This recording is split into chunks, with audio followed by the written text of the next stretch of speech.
এটি হচ্ছে 1200 বছরের পুরনো একটা দিঘি, যে দেখতে পাচ্ছেন দিঘিটা। Hello guys, subscribe to welcome. এটার নাম হচ্ছে জাগ্রত চৌরঙ্গী।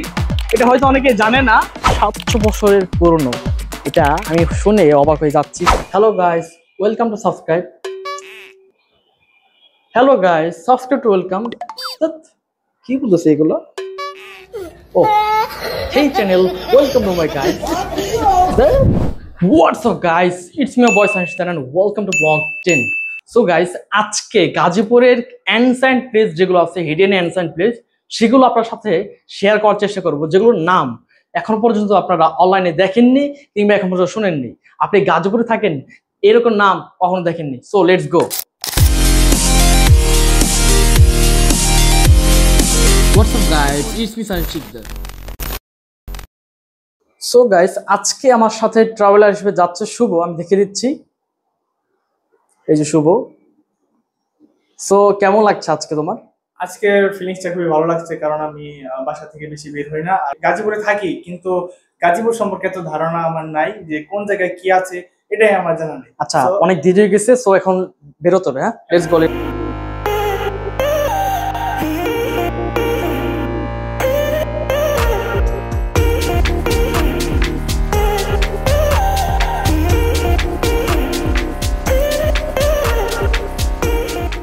গাইস, আমরা এখন চলে এসেছি জমিদার বাড়ির সামনে। এখন আপনারা দেখতে পাচ্ছেন পিছনে যেই বাড়িটি দেখতে পাচ্ছেন, এটাই হচ্ছে শ্রীফজই জমিদার বাড়ি। আপনাদের সবার সাথে একটু তুলে ধরি এই জায়গার ইতিহাস সম্পর্কে। শুভ, তুমি কি গ্রেট সুলতান সুলেমান সম্পর্কে জানা আছে তোমার? হ্যাঁ, চিনি।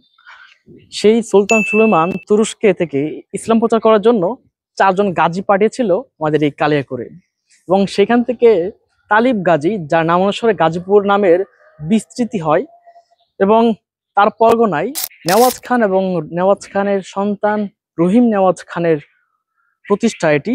এটি প্রায় 700 বছরের পুরনো। এটা আমি শুনে অবাক হয়ে যাচ্ছি। সো গাইস, এই জায়গায় মজার একটা বিষয় হচ্ছে, এই যে দেখতে পাচ্ছেন জমিদার বাড়িটি, এটা হচ্ছে 2টা ভাগে বিভক্ত। একটি হচ্ছে বড় তরফ এবং একটি ছোট তরফ। বড় তরফটি হচ্ছে এটি, এবং ছোট তরফ যেটি, সেটা হচ্ছে ওই দিকে। সো ওই দিকে সচরাচর কাউকে ঢুকতে দেয় না, তবে যদি আমি একটু রিকোয়েস্ট করি আপনাদের দেখানোর জন্য ভিডিওর মাধ্যমে, সো সেটা চেষ্টা করবো আপনার সাথে শেয়ার করা। এই জায়গায় সচরাচর কাউকে ঢুকতে দেয় না। আমি যেহেতু ভিডিও করি এবং আপনার সাথে শেয়ার করি, সেজন্য বলার পর, রিকোয়েস্ট করার পর আমাকে এই জায়গায় ঢুকতে দিয়েছে। সো এই জায়গার সিনেমেটিক শটগুলো আপনার সাথে শেয়ার করার চেষ্টা করব।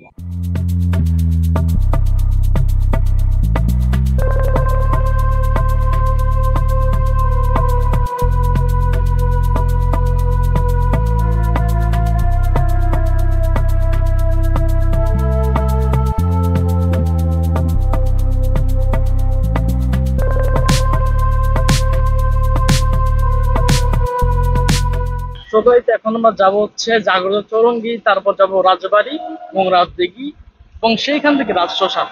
So let's go guys. আমরা এখন আছি গাজীপুর চৌরাস্তা, এবং ঠিক আমার পেছনে এই যে মূর্তিটি দেখতে পাচ্ছেন, এটা হচ্ছে জাগ্রত চৌরঙ্গী, যেটা 1972 সালে তৈরি করা হয় এবং কাজ শেষ হয় 1973 সালের 19শে মার্চ। এবং দুই পাশে 3 সেক্টরের 100 জন এবং 11 সেক্টরের 107 জনের নাম এই ভাস্কর্যের সাইডে খোদাই করে রাখা হয়। এবং এটি তৈরি করেছিলেন আব্দুর রাজ্জাক নামে এক ব্যক্তি, এবং এর নকশাও তিনি করেন।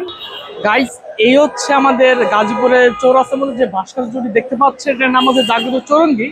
এটা হয়তো অনেকে জানে না, এবং এটি মুক্তিযুদ্ধ বিষয়ক চেতনার জন্য প্রথম তৈরি করা হয়েছিল পুরো বাংলাদেশের মধ্যে প্রথম। গত বছর অ্যাডমিশন এসেছিল ঢাকা বিশ্ববিদ্যালয়ে। তো আমার ব্লগ যারা দেখবে, তারা কিন্তু অ্যাডমিশনের অর্ধেক প্রস্তুতি নিয়ে নিয়েছে। সো গাইস, আমাদের এখন জাগ্রত চৌরঙ্গী শেষ হলো। এখন আমরা যাচ্ছি ভাওয়াল রাজবাড়ি এবং রাজদিঘির উদ্দেশ্যে। তো চলুন দেখা যাক।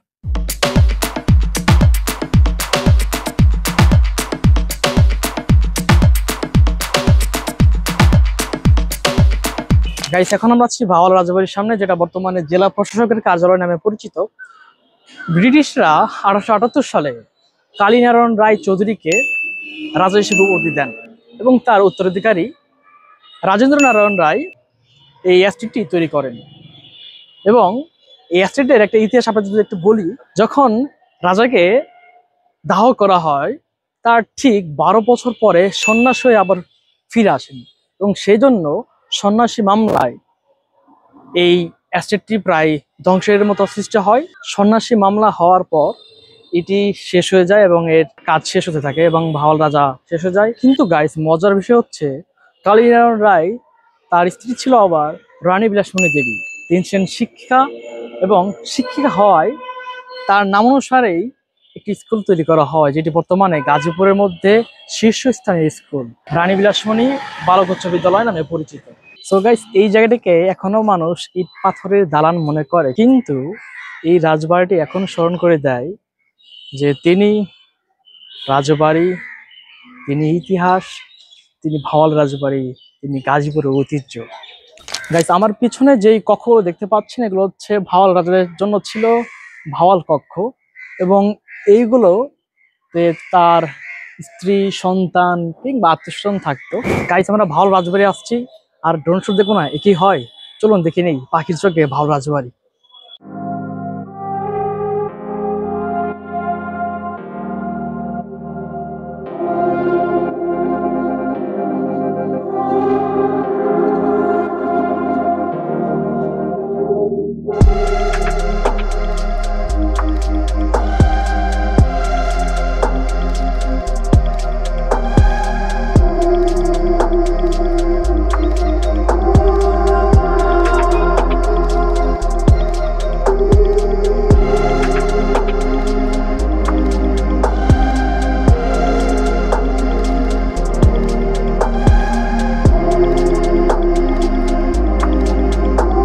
সো গাইজ, আমার পিছনে যে মন্দিরটি দেখতে পাচ্ছেন এটা হচ্ছে ভাওয়াল রাজ প্রতিষ্ঠিত শ্রী শ্রী মাধব মন্দির।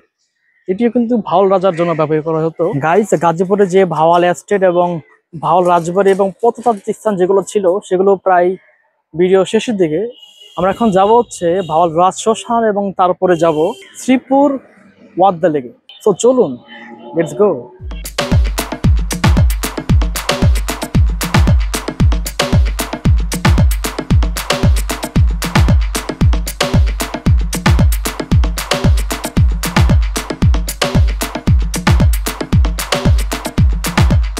গাইস, এখন আমরা আছি রাজ শ্মশান ঘাটে, এবং একটা মজার বিষয় হলো পিছনে কিন্তু যে উলুলু দেয় না সেটা দিচ্ছে। এখন একটু ক্যাপচার করতে পারছি হয়তো।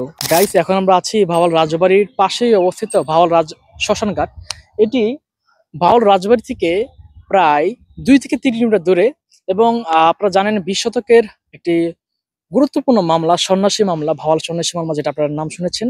ধারণা করা হয় রবীন্দ্রনারায়ণ চৌধুরীকে এখানে দাহ করা হয়েছিল, কিন্তু আশ্চর্যের বিষয় হচ্ছে এটি কিছুদিন পর তিনি আবার ফিরে আসেন সন্ন্যাসী হয়ে, এবং এই সন্ন্যাসী মামলার বিচারাধীন ছিল দীর্ঘ সময় ধরে।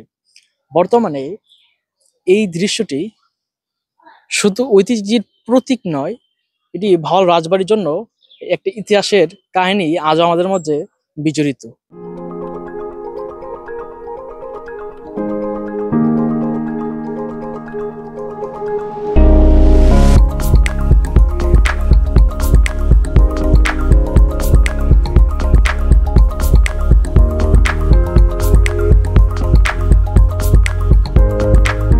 তো গাইস, আমাদের ভাওয়াল যে শ্মশান ঘাটে আমরা ভিডিও করতে গিয়েছিলাম সেই ভিডিওটা শেষ। এখন যাব আমরা হচ্ছে শ্রীপুরে ওয়াদ্দা দিঘিতে, যেটা প্রায় 1200 বছরের পুরনো।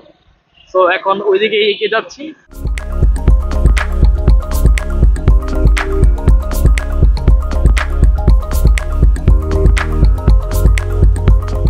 হ্যালো গাইস, আজকে হচ্ছে ব্লগ 10 এর দ্বিতীয় দিন। আজকে আমরা যাব ওয়াদ্দা দিঘিতে শ্রীপুরে। সো এখনো যারা সাবস্ক্রাইব করেননি, সাবস্ক্রাইব বাটনটি হিট করে ফাটিয়ে দিন নতুন নতুন ভিডিও সবার আগে পেতে, এবং সম্পূর্ণ করুন আমার ইউটিউব মিশন। সো লেটস গো। আসসালামু আলাইকুম। আজকে আছি আমরা শ্রীপুরে, বিকজ আজকে আমরা যাব হচ্ছে ওয়াদ্দা দিঘিতে। তো ওই দিন আসার কথা ছিল, ওই দিন আসতে পারি নাই বিকজ ওই দিন রাত হয়ে গেছিল, এবং আমার এই জায়গায় আসার একটাই রিজন হচ্ছে ভিডিও করে আমাদের এই জায়গাটাকে, গাজীপুরকে পুরো বাংলাদেশের বুকে রিপ্রেজেন্ট করা। এবং আজকে আমার সাথে এসেছে লিমন।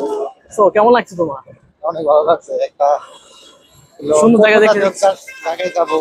এন্ড তাছাড়া আমাদের গতকালকে ওর আসার কথা ছিল, বাট কোনো একটা কাজে হয়ে আসতে পারে। তো চলুন দেখা যাক। তো গাইস, আজকে আমরা শ্রীপুরে এসে একটা মজার বিষয় হচ্ছে আমরা এই জায়গায় হারিয়ে গেছি, চিনতেছি না যে ওয়াদা দিকে কোন দিকে যাইতে হয়। সো আমি যখনই মানুষ জিজ্ঞাসা করতেছি যে ওয়াদা দিকে যাবো কোন দিক দিয়ে, তারা বলছে ওয়াদা যাবে, তো এই জন্য একটা গাবে গেলাম, তারপরে একটা পাশের একটা দোকানদারকে জিজ্ঞাসা করলাম, তারপর আমাকে বলে দিল যে আগে অবদা নামে একটা জায়গা যেতে হবে, তারপরে ওই জায়গা থেকে ওয়াদা দিতে যেতে হবে। তো চলুন দেখা যাক এবং রাস্তার ভিউ গুলো আপনারা উপভোগ করুন।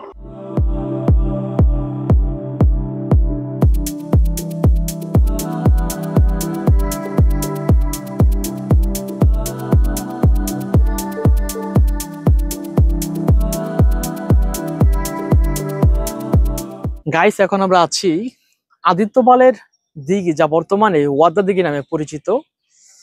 এই জায়গায় আপনারা আসলে অনেক সুন্দর একটা টাইম স্পেন্ড করতে পারবেন বিকেল বেলা।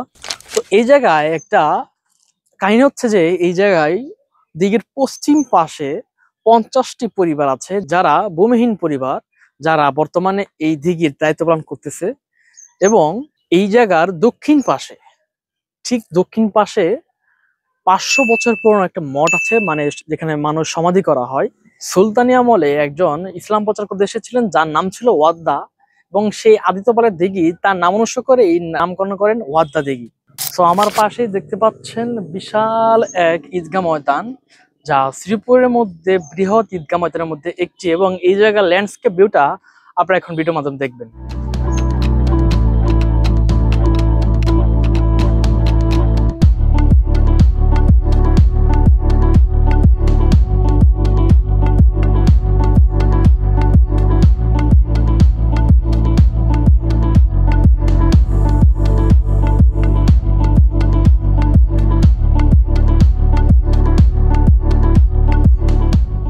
গাইস, আমাদের আজকের গাজীপুরের প্রত্নতাত্ত্বিক ভিডিওটি আজকে এখানে শেষ করছি।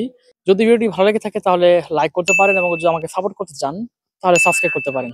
তো দেখা হবে অন্য কোনো এক ভিডিওতে। এ পর্যন্ত সবাই ভালো থাকবেন। আল্লাহ হাফেজ।